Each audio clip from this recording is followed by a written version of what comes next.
That's the way that it goes. When we up in the spot, the shit be flooded with holes. Come on, see what Ay, ay, ay, ay, ay. clothes. That's when you get it. Mommy, you already know I'm supposed. Shorty wildin' and shorty open, she beastin' it out. For the record, just a second, I'm freaking it out. Come on, while she trying to touch it, I was peeping it out. She turned around and was trying to put my dick in the mouth. Let's get into it. Yo, this is No Gatekeeping. We here live at the fucking crime scene. You know what's going on. I'm with a Harlem legend, y'all. This is endeared to my heart. I appreciate it. My man Crybaby Cozie. Talk to me, baby. Talk to me. Tell the people. Talk to them. This is Donnie. Live and direct, bro. No Gatekeeping. Round 2. Yo, have you on the round? They don't understand. First one was really a banger, just for like that first chemistry on camera type vibe. But this is like, yeah, I know. Even better, bro. I like that. I love this. Yo, thank you for coming. I know you're a very busy man. Talk to me. Tell the people what you do. I am Crybaby Cozie, repping East Harlem, Breakfast Club, EAT, earning all together. I'm the first known light feeder from East Harlem. My name was given to me by AG, the voice of Harlem, who created the word Litefeet, right? And DJ Ted Smooth, who made the song No Music. The two of them alley-oop my name, and I began to create and conceptualize what is Litefeet. Cultural preserver. I teach, I choreograph, and I'm also a program manager for a nonprofit called Creative Network. Okay, hold on. All right. Yeah, let's get into it. Let's get into it. Let's do it. All right. So, how did you start out dancing? Watching music videos in movies like B Street and Breaking. Okay. You know, there was no dance classes in Harlem that I could find or was even interested in. Right. I thought choreo was corny. Right. And I wanted to freestyle. I wanted to do what I saw specific people do in movies or in music videos. So I saw that and I began to mimic that. I wanted to be a martial artist as a kid. I tried that. Wasn't really into sports, but dance was something that always circled back. It's what our people do at celebrations. And then, you in the house, and that's just what became my hobby. I ain't gonna front. Like, Crybaby Cozie is a household name. Yo, you know what that means to say? That's crazy. First and foremost, people are not just supposed to be like, that's not like a light thing at all, especially to be where we from, bro. Like, there's a lot of people that have names, fame, and all of that, and their names are not things that are ringing in positive ways. You could have seen me doing anything, bro. With that name. With that name at that time, before the social media era, bro. Yo, and let's get into that time, right? Okay, let's get into the time. So, ATM Live. Pain. I ain't gonna lie to you. You know what I mean? We here live at the crime scene. You know what I mean? ATM Live was a little different. Tell me what it was like performing at ATM Live. What was the atmosphere for you? Everything. ATM Live, anybody that was nice at ball in high school at the time was able to shine at ATM Live. Shout out to Rose and Anwar at Millbank. The brainchild. Amen, yep. The brainchild behind ATM Live. And they started having this entertainment during halftime. Shout out to Kev Skrilla. Yeah. Kev Skrilla, one of those people that began organizing and finding talent that would dance at halftime as well. Shout out to Kev. I believe his uncle was Rose. Yeah. So, that's my uncle too. Yeah. Your family, through family, the buyers and all that. Small world. Shout out to the buyers, you know what I mean? But this was a group of people that was not stingy with the space, and if you was talented, you could shine. Shout out to people like J Mac, who used to perform Buy You a Drink by T-Pain often. People would come just to watch J Mac perform this song. That's like funny. It was his, and then they would drop Go Stupid. You know what I mean? So we was all able to use that platform as a place to like promote ourselves, and to be a nearly 400-pound guy from East Harlem doing a specific dance. That was one of those platforms that.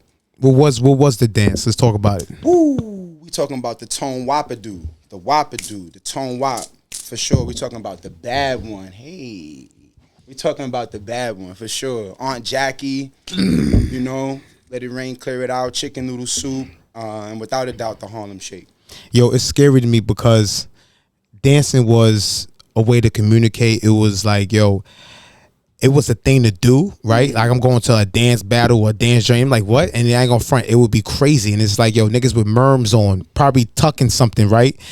Going to watch other people dance, but that was the culture of what was happening. It wasn't just a Harlem thing. It was just a New York thing at that time. True. But you performing in that atmosphere was crazy. And you know, I know speaking about being 400 pounds, like how has dance, you know, helped you maintain health and, you know what I mean, physically and mentally? You know what I mean? Heavy on the mental part. Yeah. You know what I mean? Because when you look good, you feel good. Shout out to my bro, Mr. YouTube. Amen. He Yeah. says that all the time. And, you know, not even realizing that the weight was something that was like not in the way, but I was bringing that with me everywhere. And just diving deeper into the dance as a discipline, as just a form of like, this is really what I do and I need to be better at it because I want to continue to do it. It just opened my mind to mad other possibilities. Like being able to teach people from the ages of like 5 to 65 and knowing my body well enough to like break something down to like our grandmother. You know what I mean? And she be able to understand something to a toddler. I can get you to move because I understand my body, but that took time to like really sit with the dance and go beyond the party because parties uptown after a while in that aspect kind of just dwindled down. How has it helped you on the health tip? I train every day at 10 a.m. for an hour. Amplified my stamina, endurance, also being able to utilize my right and left side in a neural way. It teaches you about coordination. Also how to like engage your core and use your body properly, like being able to do things without breathing out my mouth or all nose engagement. I don't play sports, but that's you pain. train like an athlete. I ain't gonna front. That sound like some athlete shit. I ain't gonna lie to you. Metrics, all that, bro. That's you ain't gonna front. You gotta lay it with the left and you gotta lay it with the right. on, you gotta hit it with the left. You gotta hit it with the right. Seriously, have to know it. That's Like, a fact. I fucks with you. I ain't gonna front. Same. Yo, to watch you like still be here, right? Because I know a lot of people may not know, especially young people may not know what type of impact you had in Harlem. But how are you still impactful today? I am still impactful today because I am connected to the youth. I'm from East Harlem, and it's my duty to find talent coming from my neighborhood. So shout out to someone like Noah Lot. Yeah, okay. One of East Harlem's brightest. You know what I mean? I met him at the age of 11. Yeah. Introduced him to the Litefeet space. Although he had already been an immaculate dancer who knew many styles, and Litefeet just so happened to be from his neighborhood, one of them. But literally bringing him to one of the epicenters for Litefeet. Shout out to Dr. Rich in a spot called Teen Night, which was a safe haven for kids for, I want to say, for the better half of almost 7 years, maybe longer. But this was a place through Union Settlement that kids was able to go to. And this is right in East Harlem. Talk about 99th Street, Spanish Harlem. You know what I mean? Kids was able to go here and practice for 3 hours at least twice a week, free of charge. That's fire. That's a space that Litefeet was able to find a home in. That influences in the youth. Litefeet is a dance for the kids. If you are still doing Litefeet, yo, it's an honor that you grew up doing it. You still here. But if you're an adult getting into Litefeet, that's a dance created by kids. Yeah. Yo, I want to ask you, like, dance is weird now. You know, it's so weird. Where do you think dance lives in the world today? You know, like for instance, a lot of kids now do the what's the shit when they hop with what's the thing that they do? I feel so out of touch, what's the thing that they do? Oh, get sturdy. They get sturdy. Definitely get sturdy. You know, they don't quote me on this. Trip it. So they definitely trip. Yo, and a lot of Jersey club dancers. Yo, and it's I don't want to say it's weird, right? I think it's very I think it's normal for black people to just move their bodies, 100%. right? And not know how or why or what trend or whatever. Like to watch someone in the fucking supermarket put their phone on the shelf where the Campbell soup is, hit record and start hitting the trend. It's crazy, but it's like, yo, I feel like black people have to move their bodies. So it's like, yo, where do you feel dance is today? Like, where do you think it lives in the world? It's definitely on our phones. Yeah. It's a thing that people do on their phones a lot. It's not really for the I mean, believe that there are many passionate people in the world. I know a lot of them being that graciously able to travel, because of dance. But a lot of it exists on the realm of these social media apps. And, back in the day, we didn't have any of that. Yeah. You was out there doing it because you loved it. And now they know if I put this phone down, use this trending song, do a little something can come out of it. Yeah. So I don't know if they're like purists. That's just like, I don't need the accolades. I just want to dance. I just want to dance. Or just doing it because they want to come up. And people see that dance is an amazing kind of marketing, bro. Yeah. Even for like the spaces where, diversity, equality, and all of those things are like, which should be welcome, but like, Big Brother watching and trying to like ice everywhere. You know what I mean? Dance is one of those things that goes under the radar. That's great for all ages, and it welcomes everybody. Yeah. May I ask you a question? How would you make money dancing? As a dancer, how would you make money? Because in my mind, I see cardboard, hat out, you know what I mean? As in like, yo, that's where the money go, and let me just get busy, right? And like, how would someone make dancing a money thing in the industry? Like, well, back in the day, you'd get signed to a record label. Okay. There's a street team that's promoting you. There's the label that's putting out everything. All you had to do is be an artist. Okay. To be a dancer, you are the record label. You are the street team. You're the marketing. You're everything. But the beauty in that is like when you invest in your knowledge, what you're sharing, and when you are exemplary at that, you put yourself in a lane in a market where people thrive and crave knowledge. Many pockets of the world love Black and brown art forms and become teachers themselves after learning from some people. So it's quite a lucrative market, but it's not something that they can teach you in college. The kind of resources that you would receive is like similar to being a part of a fraternity or a sorority, because opposed to like being Sigma or Alpha something, I do a style called hip hop.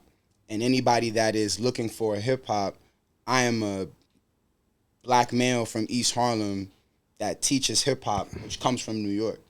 So I'm in a lane that's like, people want this. And it gets no better than being able to do it, being from New York and doing it, and or working with the people that are the pillars of hip hop, freestyle, which is Mop Top. Yeah, okay. These are guys that did the choreography for Michael Jackson's Remember the Time, but also in Mariah Carey's music video, Strictly Business with Halle Berry, Will Smith's So you work with Men them? in Black. Yeah, these are the brothers. Mm-hmm. They've danced with like Houdini.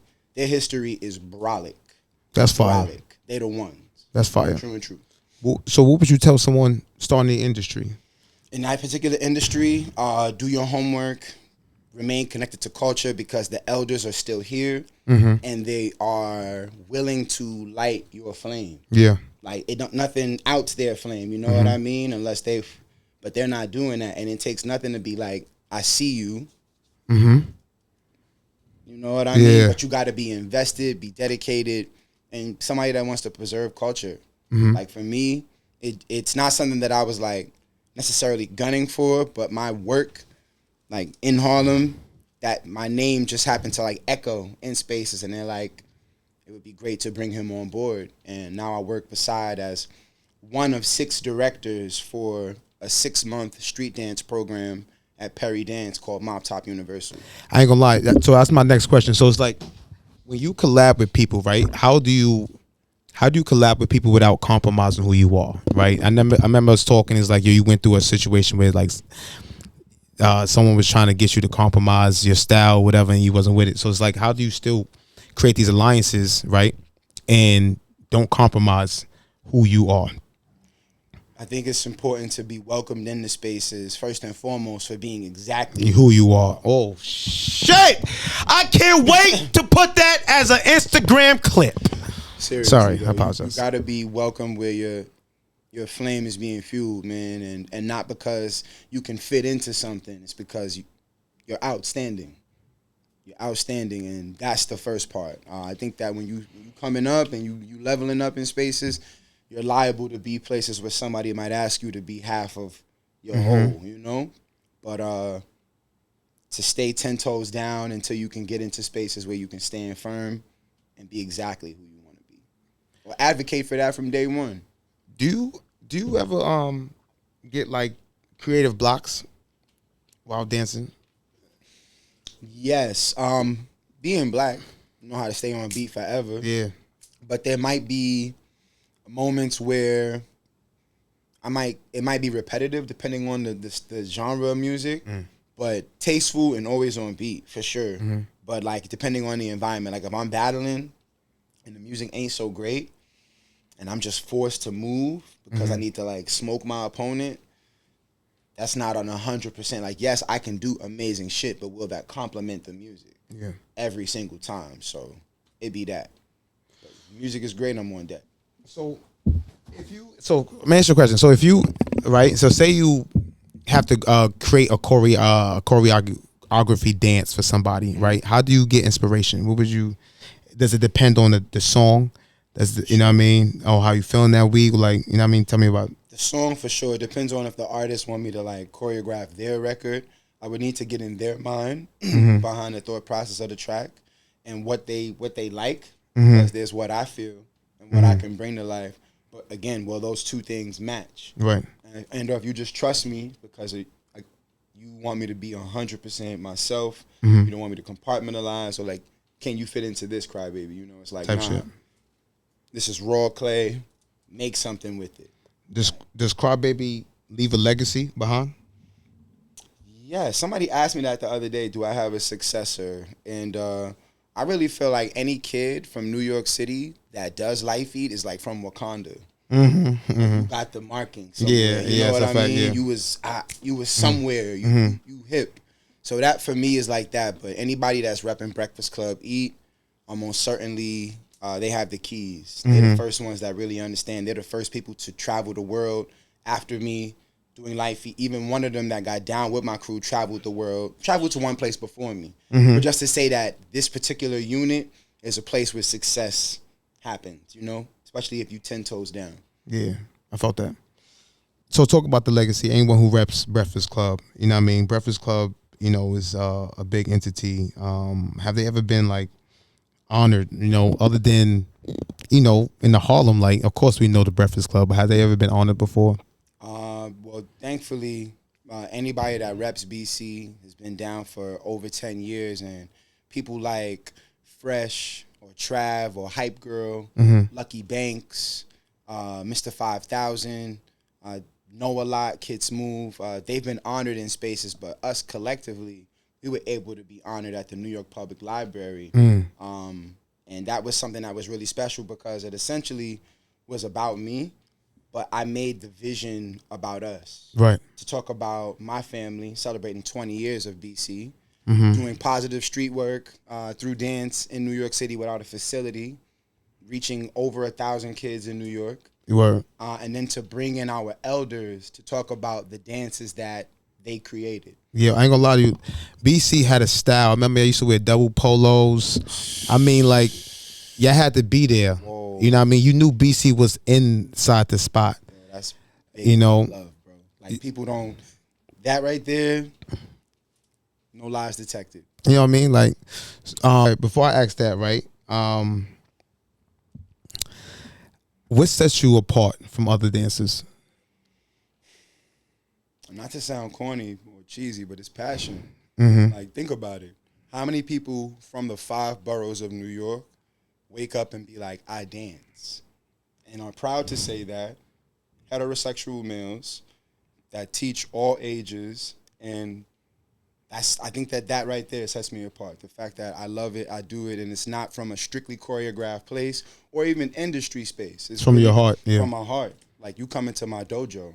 Yo, you even look the same. Yo, you used to be big Crybaby Cozie, and you even went and, Litefeet workout plan, man. That's like fire. Cardio, B. That's fire. I ain't gonna front. What is you talking about? I ain't gonna lie to you. You gotta move. You gotta move. You want to lose weight, you gotta move. Movement is medicine. That's it. Real talk. You got anything like coming up? Anything? Mob Top Universal is starting up now for a 6-month program. doing an event this weekend called next weekend called the Lock-In out in Brooklyn.